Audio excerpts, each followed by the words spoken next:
The Journeys of Horus and Gilgamesh. First of all, I want to talk about who Horus and Gilgamesh were. Start with Horus. He was born to the world from his parents, the lord of the underworld, Horus, and the queen of the throne, Isis. Horus was born to avenge his father, Horus, after he was tragically murdered by his deranged brother Set as he wanted the throne. This led to a bitter rivalry between Horus' uncle Set, and Horus was special as he had three forms: human, half-human, and animal. He was a god who can transform into a half-falcon with a falcon head and then transform into a full falcon.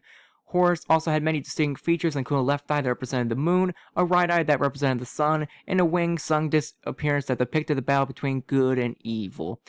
Horus also faced many challenges, with the main one being the 80-year war between Seth. The other challenges he faced before the war with Seth was when he was growing up, he had to hide from Seth as he was out to stop anyone from rebelling against him. So Horus had to hide in the marshes to grow up. Once he was finally old enough, he was able to go out and find Set and fight him for the throne.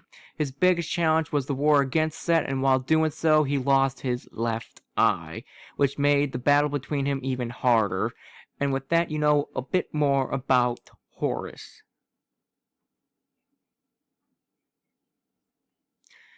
Now time for Gilgamesh. Gilgamesh was born to the world from his parents, the mortal king of Uruk, Lagandabanda, and the goddess lady of the wild cows, Ninsun. Gilgamesh was born to become the new king of Uruk and Wedge of Heaven. Gilgamesh had a bitter rivalry between his own fate and mortality. Gilgamesh was 2/3 god and 1/3 human, but he had more human characteristics than what was known.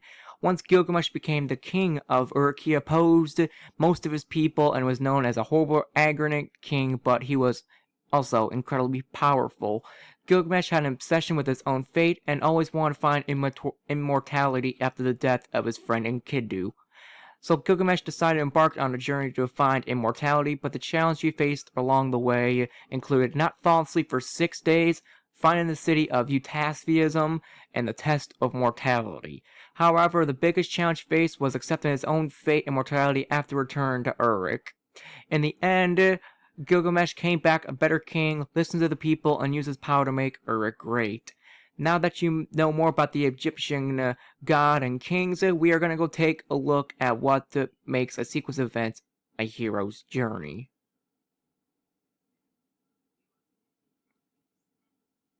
The first rule of being classified as a hero's journey, it must include 3 phases: the call to adventure and separation, initiation, tests and trials, and the return from their quest. In the journeys of Horus and Gilgamesh, these were known as the earliest stories of the hero's journey. For example, the journey of Gilgamesh, the story started as the king that oppressed his people and only cared about himself, and when his friend Enkidu died, he wanted to go on a journey to find immortality. So he set out on an adventure to find immortality by crossing many rivers and land, but on his way he failed to stay awake for 6 nights, and in the process he lost the plant of rejuvenation. In the end, he returns to Uruk to accept his fate, but he becomes a great king to lead Uruk to greatness, and he finally admires his kingdom and its people. Now let's go over each journey, starting with the journey of Horus. Let's start with recapping the Epic of Gilgamesh, or the Journey of Gilgamesh. Gilgamesh started out with the 2/3 demigod and 1/3 human, but he had more human characteristics than a god. Gilgamesh, known as a king who didn't listen to his people, didn't admire his kingdom, and only cared about himself. Despite his downsides, he was extremely powerful. In order to change his views on life, a god sent him a woman named Enkidu. And instead of impressing his people, Enkidu takes him on a quest for fame. During his quest for fame, he defeats the monster Hababa, and however, Enkidu dies, and that leaves Gilgamesh afraid of his own mortality and eventual fate. So he leaves Uruk on a quest to find immortality. On his way, he crosses many rivers, mountains, and towns searching for the mythical Eutastheism. However, he falls asleep and fails the task of not falling asleep for 6 nights, and in the process he loses the plant of rejuvenation. Although he did fight and defeat the Bull of Heaven, With that, he returned to Uruk in defeat as he failed to find immortality and finally accepted his fate. However, he came back as a new king as he now listened to his people and admired his city for the first time in his kingship. And then this helped build him over the rest of his years. Now onto the recap of the journey of Horus.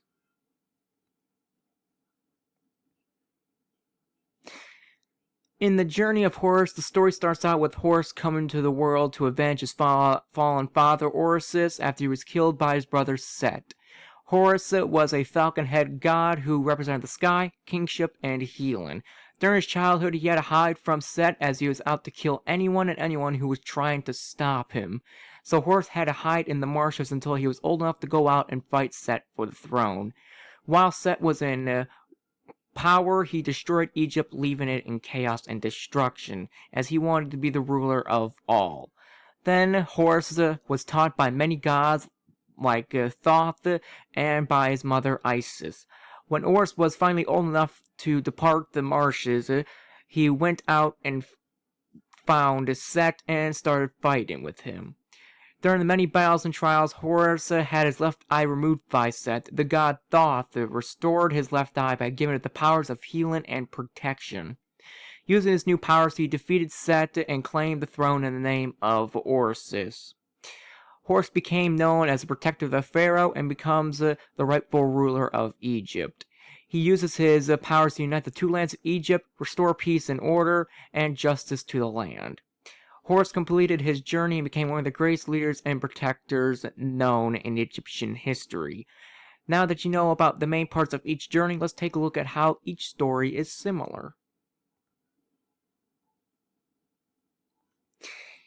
And this section, the biggest question we have here is, how are the journeys of Horus and the Epic of Gilgamesh similar?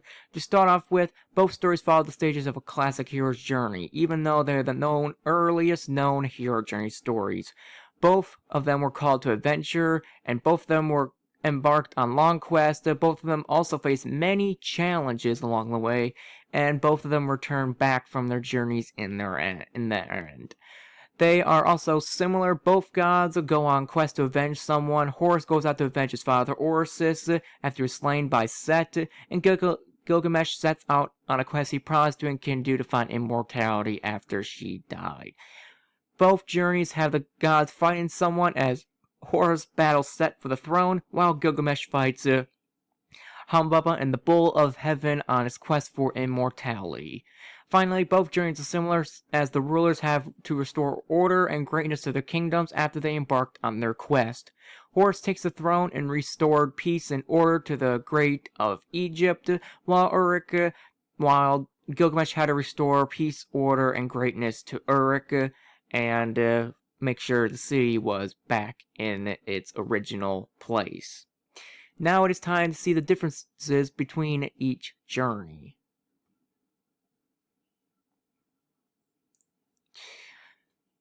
Now, what makes each journey different from each other, even though that they are almost the same? First of all, the Epic of Gilgamesh had a different call to adventure from Horus.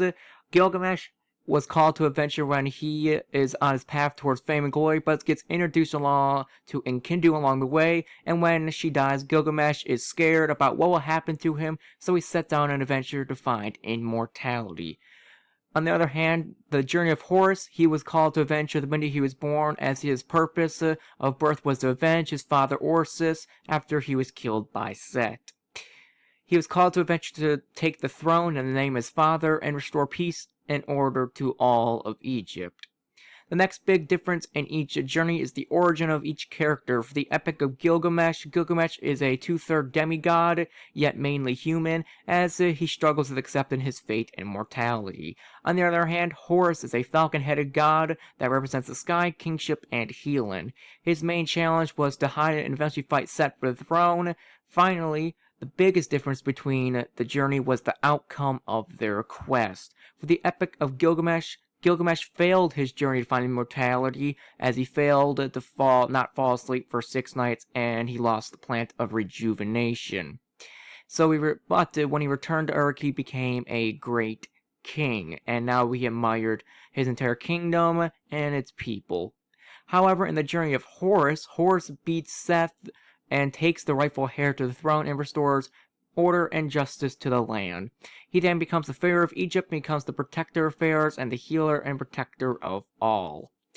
Now that we summarized and found the similarities and differences between each journey, it is now time to take a look at how each story was a product of its time and place. Let's talk about how each story was a product of its time and place. For the Epic of Gilgamesh, it was part of the 3rd millennium BCE Sumerian culture, while the Journey of Horus was a product of the pre-dynastic period. In the Epic of Gilgamesh, the Sumerian culture reflected the story as it was similar to the same era of the rise of many city-states or kingdoms like Uruk.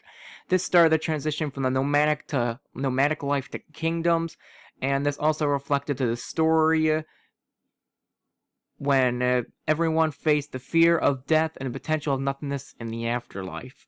Also, the journey of Gilgamesh shows the tension between kings and their people as the leaders sought immortality rather than being a great ruler. However, for the journey of Horus, in the pre-Nastic period, that was a time when pharaohs were known as the living embodiment of Horus. This was the case as Horus was known as the divine authority to keep Matat, or the order and protection of the land. Horus's journey showed that one person can make a difference if you push yourself to do it, as Horus fought a long battle to beat Seth to claim the rightful throne. Finally, the journey of Horus was a product of his time, as when a pharaoh died, they would travel to the underworld, where the god of the underworld, who was Horus, who became it after he was killed by Set.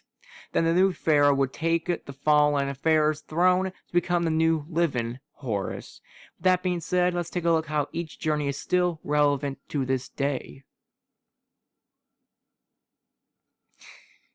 Now, how are both journeys still relevant today?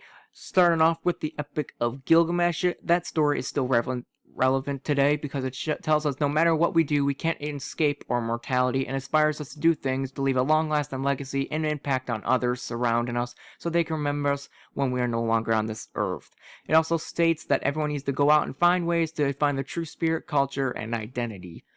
The journey of Horus and why it is still relevant to this day is that it tells us to protect others from those who seek to destroy and harm the innocents. It also tells us not to give up on change, as it can make a big difference. The main reason that Horus is relevant today is that he is being worshipped by many people, as he is the protector and healer of all. He was known as also the protector of the pharaoh, and when he lost his right eye, the god who gave him a new eye gave him the healing power to provide good health to everyone in Egypt. If you travel to his tombs and worship areas, you may find people wearing special jewelry, as those who wear it are provided with good health and protection from Horus. With that being said, it's time to summarize what we all talked about here today.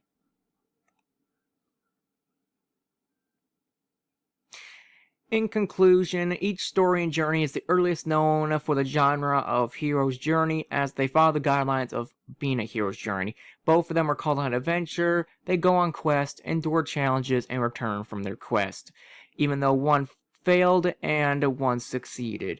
Also, each character changes by the end of their quest after doing their quest. Gilgamesh only cared about himself as he looked for immortality but failed to do so, and when he returned to Uruk, he became a better king who listened to his people and admired his kingdom. On the other hand, Horus went to war with Set to find Set and to fight him until the death for the throne after Horus was killed by him. And once Horus won the battle, he brought peace and order to Egypt. Finally, each story is unique in its own way. In the Epic of Gilgamesh, the story revolved around the area of fear for mortality and an attempt to escape from it. This story tells everyone at the time you can't escape and you must accept your fate, and it's best to use your time to do good. This is portrayed in the story when Gilgamesh returned to Uruk as a changed person and now cares for his people and admires the city that he helped build during his life. In the journey of Horus, the story revolved around the time when pharaohs were in danger and Egypt was in chaos. This portrayed in the journey of Horus as the king of Egypt. Horus was killed by his brother Set. When Horus comes along to fight Set, it takes a long 80 years in order to settle the war between him and Set. Horus then brought peace, order, and justice back to Egypt, and the journey tells us that chaos may be needed if you want peace. All in all, the journey of Horus and the epic of Gilgamesh are amazing stories of early Egyptian mythology and are unique in their own way.